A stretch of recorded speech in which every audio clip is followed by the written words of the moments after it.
Dirty objects. Toby and Henrietta take the workmen to the quarry every morning. At the junction, they often meet James.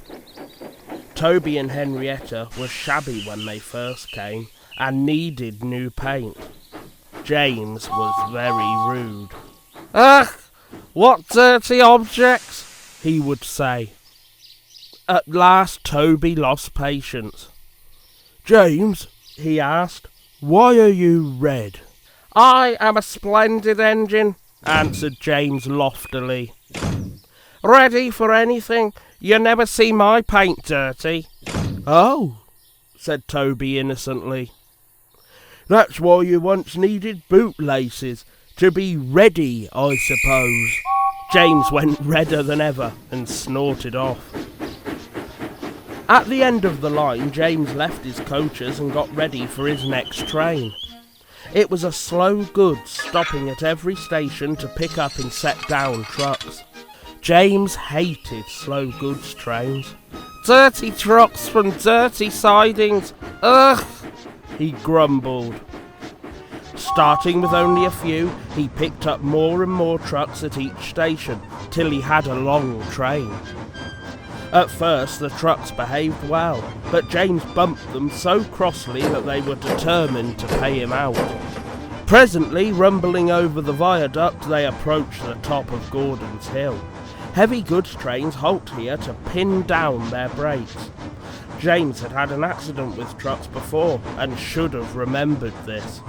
"Wait, James, wait," said his driver, but James wouldn't wait.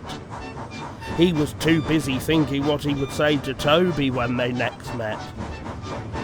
Too late he saw where he was and tried to stop. "Hurrah! Hurrah!" laughed the trucks, and banging their buffers they pushed him down the hill. The guard tightened his brakes until they screamed. On, yelled the trucks. "I've got to stop! I've got to stop!" groaned James, and setting his brakes, he managed to check the truck's mad rush, but they were still going much too fast to stop in time. Through the station they thundered and lurched into the yard. James shut his eyes. There was a bursting crash, and something sticky splashed all over him. He had run into 2 tar wagons and was black from smoke box to cab. James was more dirty than hurt, but the tar wagons and some of the trucks were all to pieces. The breakdown train was in the yard, and they soon tidied up the mess. Toby and Percy were sent to help, and came as quickly as they could. "Look here, Percy," exclaimed Toby.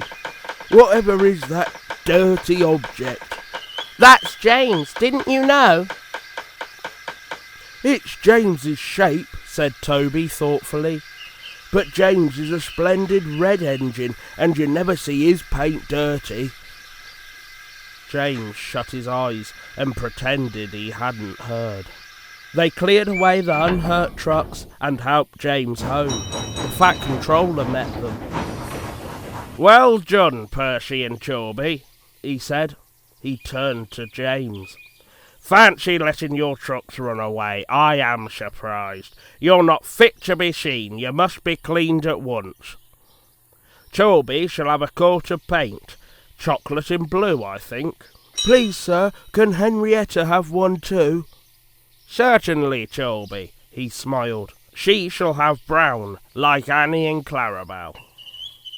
"Oh, thank you, sir. She will be pleased." Toby ran home happily to tell her the news.